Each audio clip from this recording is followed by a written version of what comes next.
on my own. Baruch Hashem, it was a very refreshing experience. And then all of a sudden I noticed the door opens and a whole bunch of these guys sort of walk in, these sophomore guys. I thought, what's on? They're probably coming to learn or something. They walk over to me and they sort of brandish a big bag that they got a lot of food in it and all sorts of things. And they said, listen, you don't need to go home and eat breakfast. We bought you breakfast. And, you just take off your tefillin, have a bit of brekkie, and we got his fathers. So I said, I've got to get home. No, you don't. You just stay here with us and we'll have his fathers. So the next thing is another one produced another bag, and he's got mashkin, he's got this, and I told him, okay, well, I'm trapped, So anyway, I took off my tefillin and the whole mitzvah, and I had a bit of breakfast. Then we started farbrengen, these guys and myself. And it was really informative, really amazing.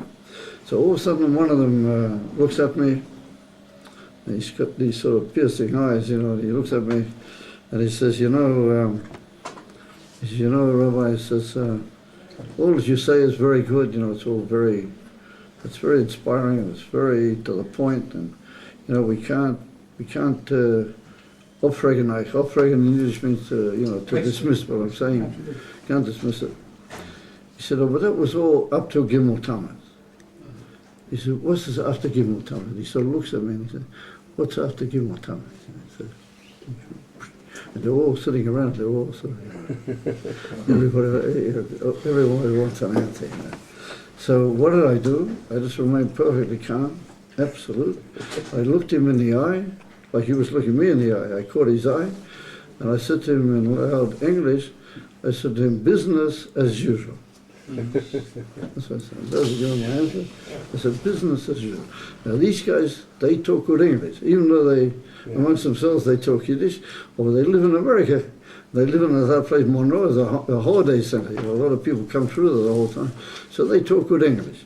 So I relied on the fact that he would know intimately what I meant. Otherwise, I wouldn't have answered him that way. But I knew that he would chap exactly the pirush, lo rak haposhet, no, the pirush hapnimi v'atzmi. What did I mean with that? You understand? And therefore, he sort of looked at me. He was dumbfounded, and he sort of looked at me for a long time, sort of stared at me, and he said, yes, verstehe. He said, now I understand. He said, jetzt haben sicher machen es weiter. No, he said, no, we for sure have to make his bath. So, Rachmanis, you guys, And he said, oh no, he said, no Rachmanis. So I stayed with him till 3:30 in the afternoon. Wow. When I finished, I took off my tefillin probably about, let's say, 10:15. And I sat with him until 3:30 in the afternoon, and then just by the skin of my teeth I got away. Because they wanted to hear. That's what's Ketona,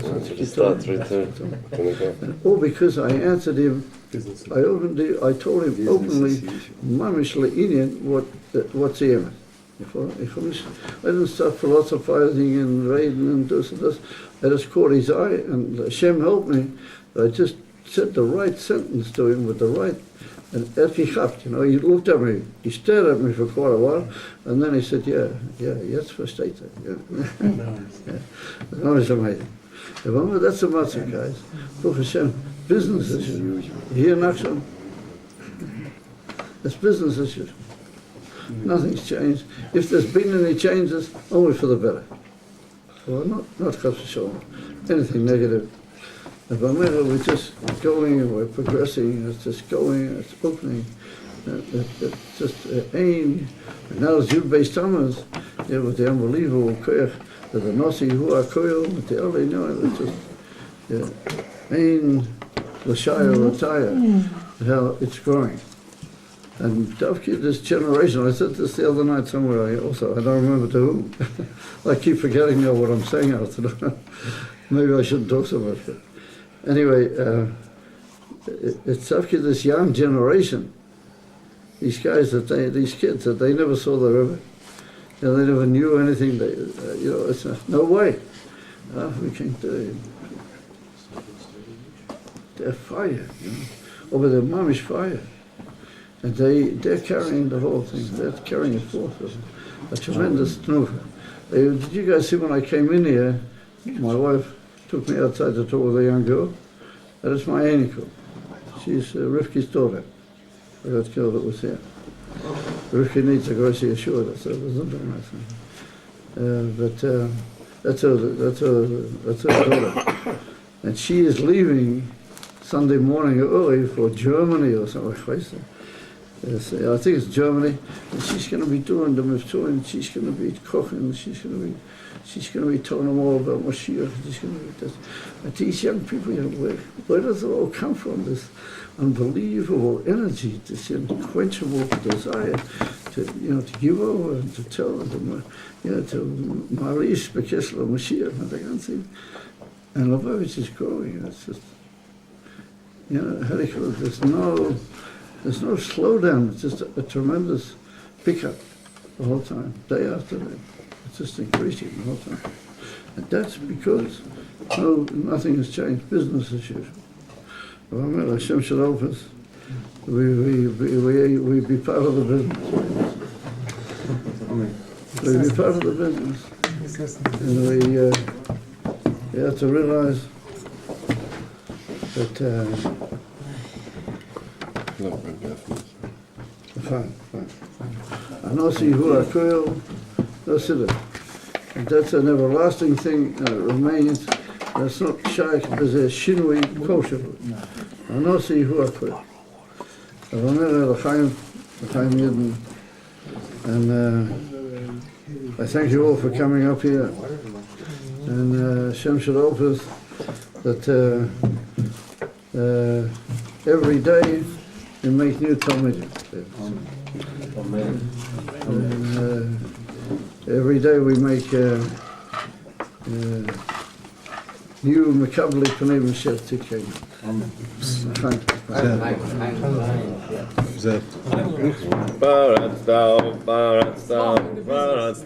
Parasta, Yamava Kedma, Tafona Venigva, hey, Parasta, Yamava Kedma, Venigva, hey, oh, Parasta, Yamava Kedma, oh, Parasta, Tafona Venigva, oh, Parasta, Yamava Kedma, oh, Parasta, Tafona Venigva,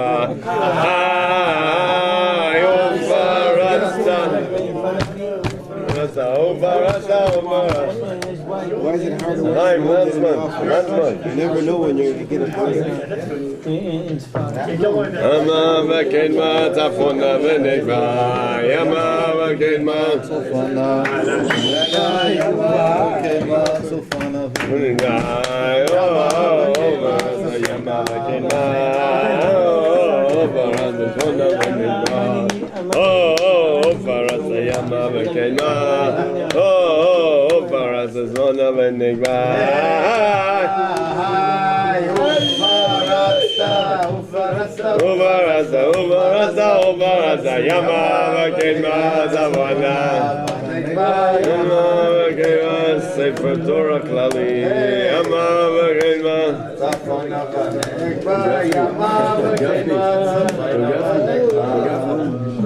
When you mentioned about the book,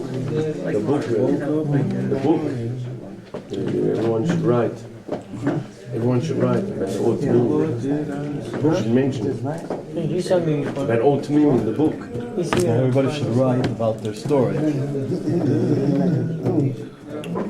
You do it? I meant to.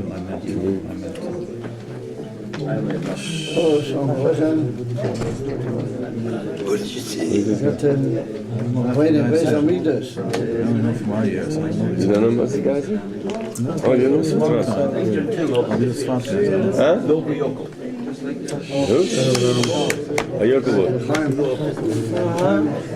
I already said I'm finishing, so Beis Hashem.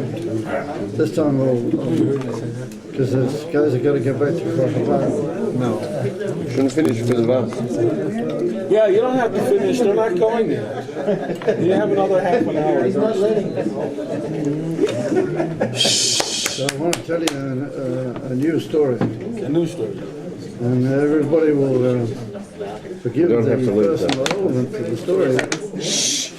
But I feel obliged to tell a new story that happened. When we moved in here to the Dira, I told the story how this guy came from Russia, Yifrach. Tom Makir Yifrach, Moshe? Do you know Yifrach? Abramov, Yifrach Abramov, you know him? Anyway, he was in the yeshiva part-time. That's probably why you don't know him. They used to come to my house a lot. We used to bring Shabbos in my house. So he was the one who brought me a letter that was written to us by the Rebbe 46 years ago. Broker for entrance to a new apartment. They already mafazim in the basement share. Even the Kochavar, I think, wrote about it. So the same person, he showed up the other day, just, what's today, Thursday? So he was there Tuesday. And he met up with this Gwira in America that's holding all these letters. How he got them, nobody knows. But he's got a huge number of them. And this person bought another, he was paid from him another 100 letters. Yeah. He bought another 100 letters. He was paid. So amongst them are 3 letters to me. Wow. Yeah. And it's just absolutely mind-boggling. I wanted to share with you a certain Indian, and that is that my daughter Nechami, she's become a color. She's been divorced now for about 12 years, I don't know how many years, a long time. Anyway, she's found a chosim, and she's become a color. And Mitchell, on Sunday, I'm going down to the Merkaz. We're going to make a small kinyan. We're going to make a vote. So anyway,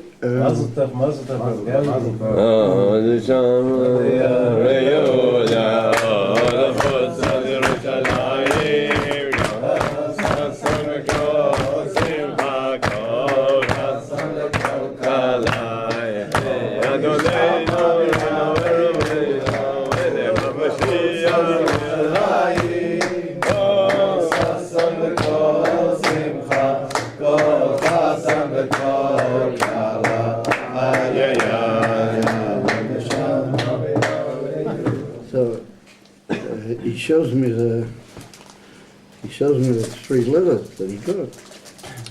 And one of them, it's unbelievable. My daughter Nechami was born on Beis Tammuz. And Beis Tammuz happens to be, according to certain opinions, it happens to be the yortzeit of Yosef Atzadik. According to certain opinions. Others hold there was Hay Tammuz. Anyway, but it was around about the Hatchalat Tammuz. So there's a letter from the Rebbe to me and my Rebbetzin.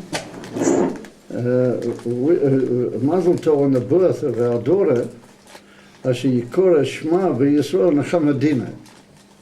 That's Nechami. And this was just after we'd heard that she finalized the shidduch. She'd become a color. And the date of the letter is Zion Tammuz. And I got the letter, I think, on Test Tammuz, or Yud, wait a minute, Test. Tuesday was Test. In other words, it's only a 2 days difference between when the Rebbe originally wrote the letter and when I get it in my hand. Maybe I did receive it at some point, but somehow or another it wasn't in my... So even in Timtalima, there was once in my possession, but somehow or another it got out of my possession. They're good Talmidim, they were gekrochen in the air.